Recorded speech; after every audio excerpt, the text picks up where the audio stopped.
Alzheimer's. Alzheimer's now our 6th leading cause of death. We've known for 20 years now that those who eat meat, red or white, including poultry and fish, were between 2 and 3 times more likely to become demented compared to vegetarians. And the longer that you're vegetarian, the lower your risk of developing dementia. But the exciting new research is actually on treating Alzheimer's using these natural plant remedies, which actually beat out placebo and worked as well as the leading Alzheimer's drug. Again, on the website, all for free. Next on the kick the bucket list is diabetes, which can be prevented with a plant-based diet and treated with a plant-based diet and even reversed in many cases with a plant-based diet. And I encourage everyone to check out Brenda's talk at 3 o'clock this afternoon. This is from October. Those eating vegetarian had significantly lower rates than meat eaters, right? But it was the vegans that did the best. And this is the surprising thing, this was after controlling for obesity, right? Sure, vegans got lower diabetes rates, right? They're so skinny, right? But even at the same weight, vegans have just a fraction of the diabetes risk, right? Why are vegans on average so slim? Obesity is so rare among those eating plant-based diets. Nutrition researchers have been desperate to try to uncover the secret. Yes, they eat fewer calories, right? But not that many fewer. In the past years, I've gone through a number of theories to try to explain this. Maybe it's because people eating plant-strong diets, express more of that fat-shoveling enzyme in the mitochondria, the power plants of our cells. I've talked about that. Maybe it's because the gut bacteria populations are different. Maybe it's because of avoiding the obesogenic chemicals, these endocrine-disrupting chemicals in the meat supply. There's an obesity-causing virus in poultry that may even be playing a role. We're not sure. Theories keep coming. Here's the latest theory.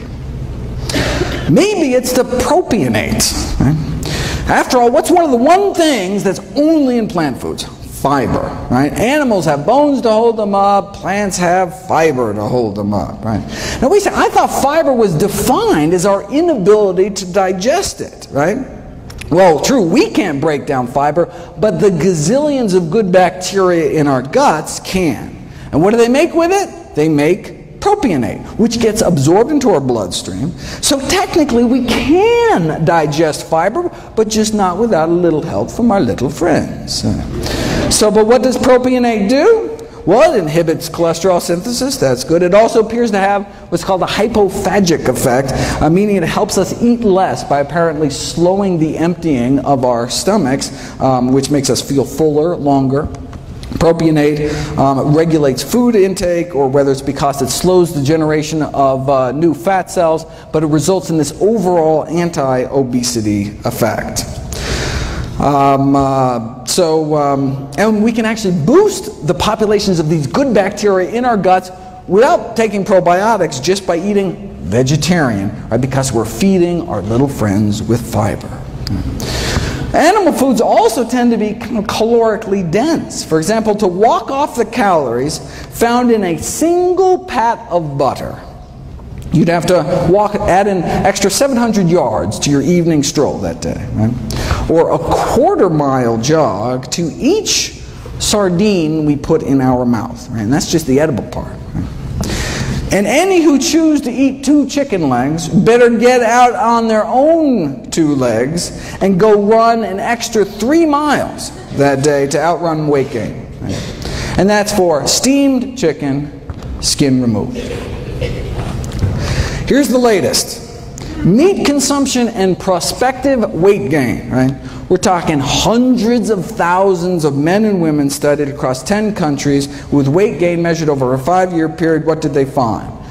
Total meat consumption associated with weight gain in men and women. The conclusion is that the decrease in meat consumption may improve weight management. And this was controlling for initial weight and physical activity, education level, smoking status, total energy intake. What? That's the kicker. This was after controlling for calories. Right? The link between meat and weight gain remained even after controlling for calories. Meaning you have two people eating the same number of calories, the one eating more meat may gain more weight. They even calculated how much more. Intake of 250 grams of meat a day, which is nothing compared to what the U.S. Eats, will lead to an annual weight gain of 422 grams, higher than the weight gain experienced with the same calorie diet with lower meat content. Okay? After 5 years, the weight gain would be about 5 pounds more. So same calories, yet 5 pounds heavier eating meat. And steak was nothing. The strongest relationship between annual weight gain was observed for poultry. Right? Let's say you start out at a normal weight, eat a hamburger every day. Right? Well, this is how much extra weight you'd gain in addition to the calories that are present. And if you ate the same number of calories instead of processed meat, like a ham sandwich with 3 slices of deli meat, you'd be up to here. And then half a chicken breast puts you up to here, again, above and beyond the calories. Right? In conclusion, our results indicate that meat intake positively associated with weight gain. This persisted after adjusting for energy intake, and therefore we're in favor of this public health recommendation to decrease meat consumption for health improvement. For more, make sure to check out the meat industry's take on this study, very interesting, as well as PCRM's wonderful work trying to put a vegan diet to work in a corporate setting. Kidney failure, 8th leading cause of death, can be prevented with a plant-based diet, can be treated with a plant-based diet. Why? Because our kidneys are highly vascular organs, right? That's why kidneys look so red inside. Right? Our 2 little kidneys filter through our entire bloodstream.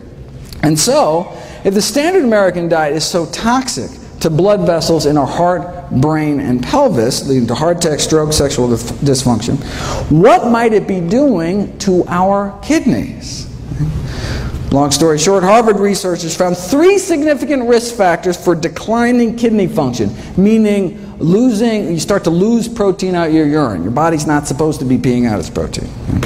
The 3 risk factors for declining kidney function were animal protein, animal fat, and cholesterol. Right? It's not protein, it's not fat. Animal protein, animal fat. No relationship found with plant protein and plant fat. Not only do vegans appear to have better kidney function, but dramatic improvements were found treating kidney failure patients with pure vegetarian diets after just 1 week. All right. Leading killer number 9 is people dying from respiratory infections. Check out my video, Kale and the Immune System, talking about the immunostimulatory effects of kale. Is there anything kale can't do? And if you look at my video, Boosting Immunity Through Diet, which is actually, if you can see this, June 28th, this is just the video of the day that went up on Wednesday. You can see that eating just a few extra fruits and vegetables can significantly improve one's immune response to pneumococcal pneumonia. Suicide is number 10. Now, last year at Summerfest, I talked about improving mood through diet. We know vegetarian diets have been associated with healthier mood states, but you don't know if it's cause and effect until you put it to the test. And that's what was done this year. You take regular meat eaters and you remove meat, fish, poultry, and eggs in this study from their diets. And you can see a significant improvement in mood scores after just 2 weeks. I mean, it can take drugs like Prozac, months to take effect. In fact, the way drugs like Prozac work is they boost the levels of the so-called happiness hormone serotonin. Did you know that there is serotonin in plants? I had no idea. I certainly didn't. But there's serotonin and dopamine and all sorts of human neurotransmitters in plants. So much so, there's been a call to start treating depression with high-content sources of serotonin. Like plantains, pineapples, bananas, kiwis, plums, and tomatoes. Right? And what's the side effects? You get a little seed stuck in your teeth or something? Right? Maybe that's why high intake of fruits, vegetables, mushrooms, and soy associated with decreased prevalence of depression. Maybe that's why improved behavior in teenagers was significantly associated with higher intakes of leafy green vegetables and fresh fruit.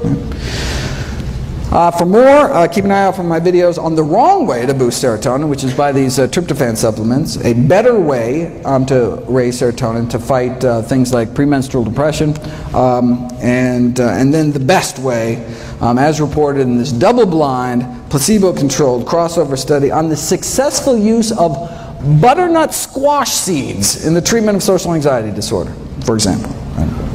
Amazing. How might a plant-based diet prevent systemic infections?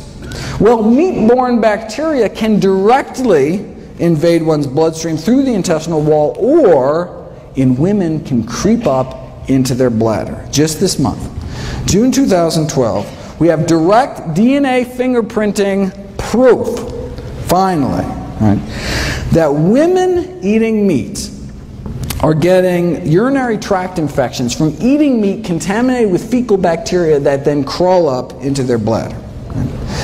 And chickens are the most likely reservoir. Wait a second. You can't sell unsafe cars. You can't sell unsafe toys. How is it legal to sell unsafe meat? Well, they do it by blaming the consumer. As one USDA poultry microbiologist said, raw meats are not idiot-proof. They can be mishandled, and when they are, it's like handling a hand grenade. You pull the pin, someone's going to get hurt. See, if we get sick, it's our fault. Right? Now, while some may question the wisdom of selling hand grenades in supermarkets, the USDA poultry expert disagrees. Says, I think the consumer has the most responsibility, but just refuses to accept it. Right? It's like a car company saying, yeah, we installed faulty brakes, but it's your fault for not putting your kid in a seatbelt. Right? A director at the Centers for Disease Control responded famously to this kind of blame the victim attitude from the meat industry. Is it reasonable, she asked, if a consumer undercooks a hamburger that their 3-year-old dies? Is that reasonable? Not to worry though, the meat industry's on it. All right, they just got FDA approval for a bacteria-eating virus to spray on the meat.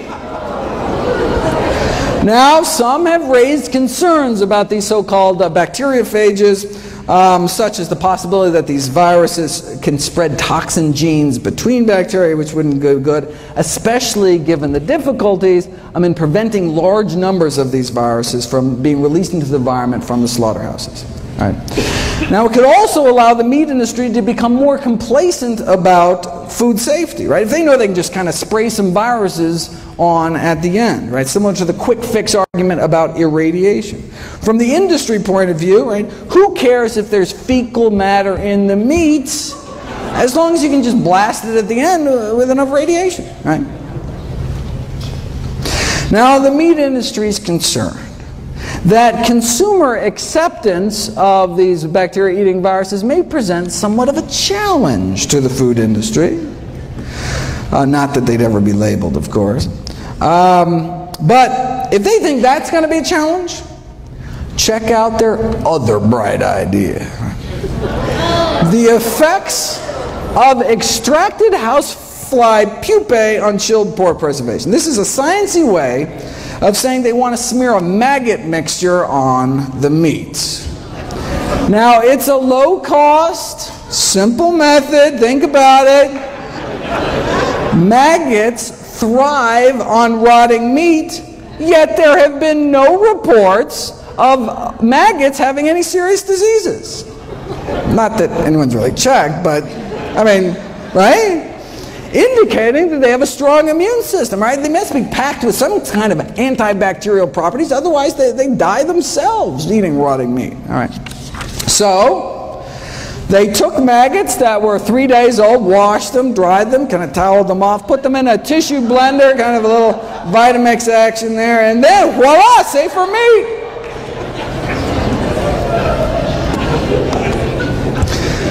We did kidney failure. What about liver failure?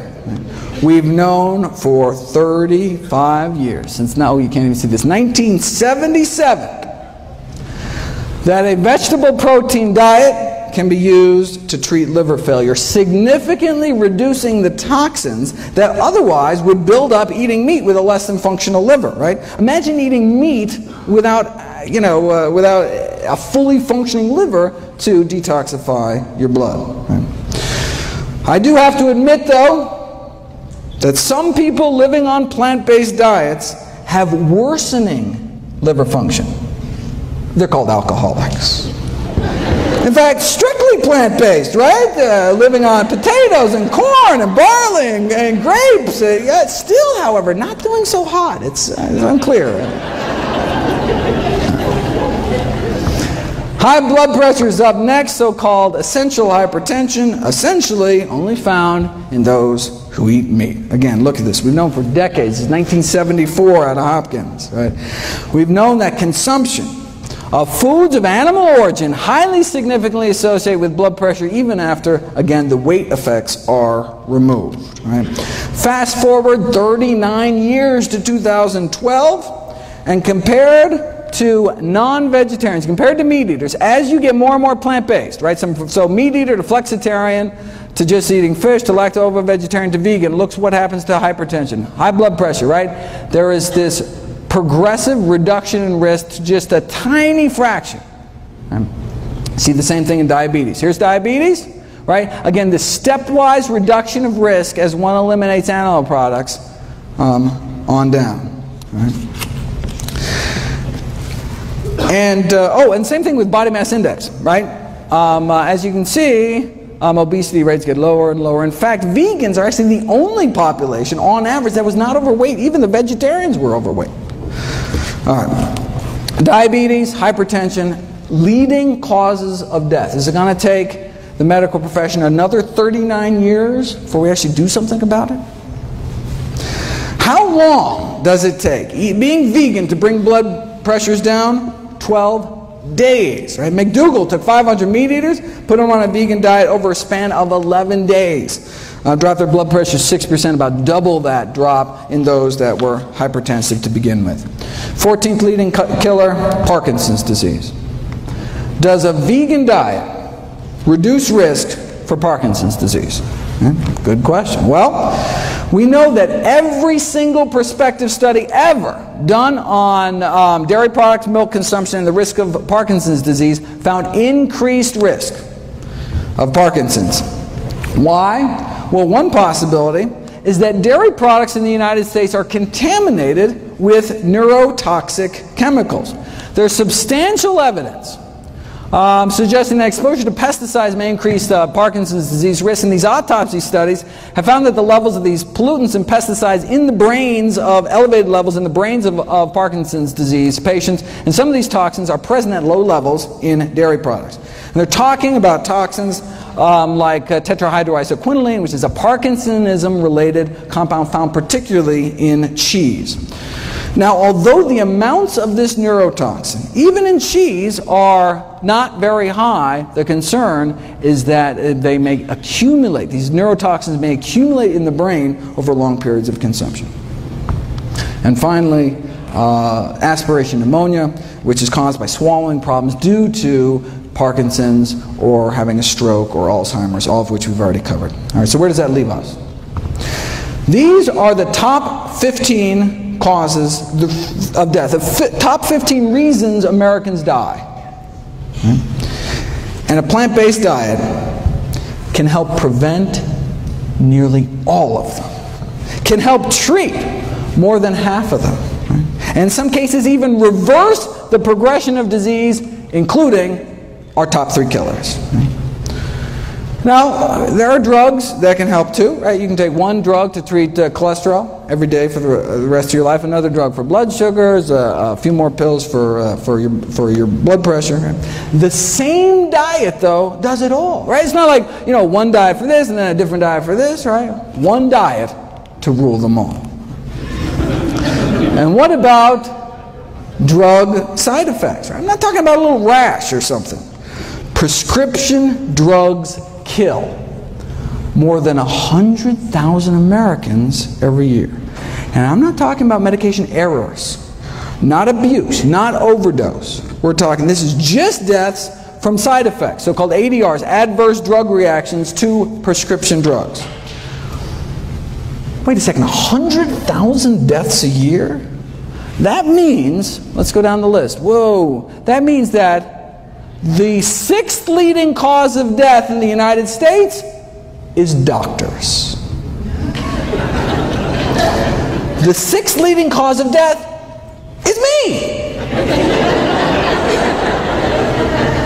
Thankfully, I can be prevented with a plant-based diet.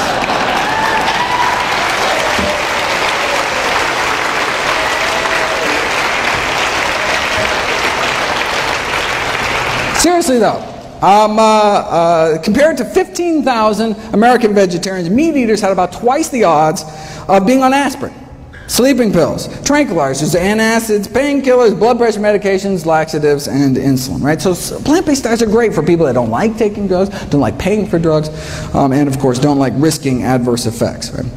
Now this study did show that plant-based diets have their own side effects. Side effects include a lower risk of chronic disease, fewer allergies, fewer surgeries. We're talking fewer varicose veins and hemorrhoids, even fewer hysterectomies.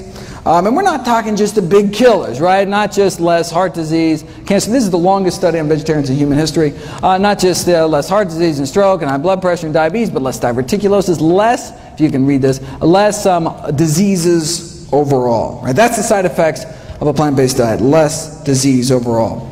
Here's the allergies thing. Again, longest running study on vegetarians in history. Women who eat meat, compared to vegetarians, appear to have a 30% greater risk of reporting chemical allergies, 24% asthma, more drug allergies, even more bee sting allergies, 15% more hay fever.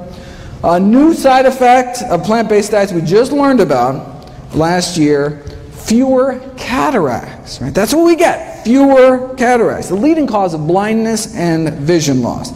Compared to those just eating a single serving of meat a day, right, in one meal, those eating half a serving a day dropped the risk 15%. Just eat fish, dropped about 21%. Get rid of fish, dropped 30%. Get rid of eggs and dairy, full 40% drop in risk. Right? And that's all in addition to my favorite side effect of plant-based diets, helping to prevent 15 out of our 16 top killers. Want to solve the healthcare crisis? I've got a suggestion. Imagine if our nation embraced a plant-based diet. Right? Imagine if we just significantly cut back on meat. Well, there's actually one country that did it. After World War II, Finland joined us and started packing on the meat, eggs, and dairy. And by 1970s, the mortality rate from heart disease of Finnish men was the highest in the world, even put us to shame. So, look, they didn't want to die, so they got serious. Heart disease is caused by high cholesterol. High cholesterol is caused by high saturated fat intake. So the main focus of the strategy was to reduce the high saturated fat intake in the country. So this means here that's cheese, chicken, cake, and pork, basically. All right. So a berry project was launched to help dairy farmers switch to berry farming, right? Whatever it took.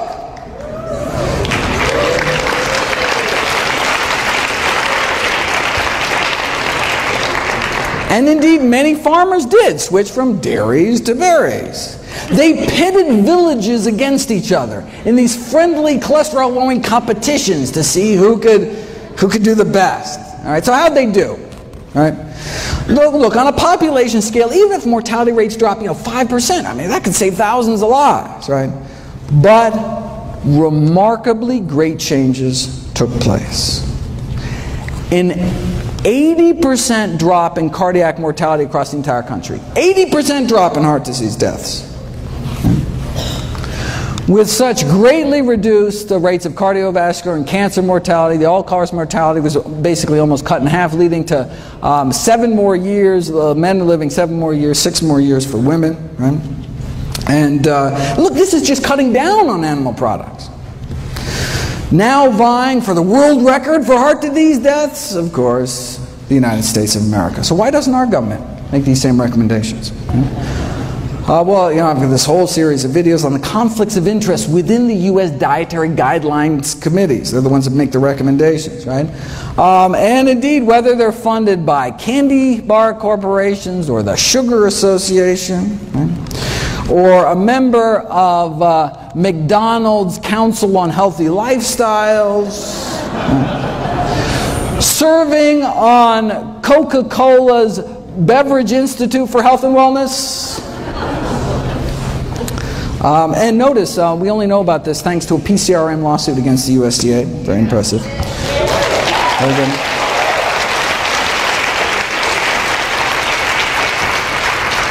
One committee member served as the Duncan Hines brand girl and then as the Crisco brand girl. These are the folks, all right, dictate U.S. nutrition policy, right? If you read the official dietary guideline recommendations, you'll note that there is no discussion at all of the scientific research on the health consequences of eating meat. Why? Because if the committee actually discussed this research, it would be unable to justify its recommendation to eat meat at all, as the research would show that meat increases the risk for chronic diseases, contrary to the purpose of having dietary guidelines in the first place, right? Thus, by simply ignoring the research, the committee is able to come to a conclusion that would otherwise look improper. Right? All right. You know, so they can't even talk about the science. Right? We know that a plant-based diet, fruits, vegetables, whole grains, legumes, no meat, reverses heart disease, completely prevents death from heart disease, slows the progression of cancer, and the almost identical diet promoted by the World Cancer Research Fund prevent cancer based on the largest review of scientific studies to date. But again, right, they can't even talk about the science because how could they justify anything but a plant-based diet? Let me end with what's probably the best summary of nutrition policy in the United States that I've ever seen. The new dietary guidelines have been released. Right? They tell us to eat healthier, but not as healthy as to noticeably affect any corporate profits. Thank you very much.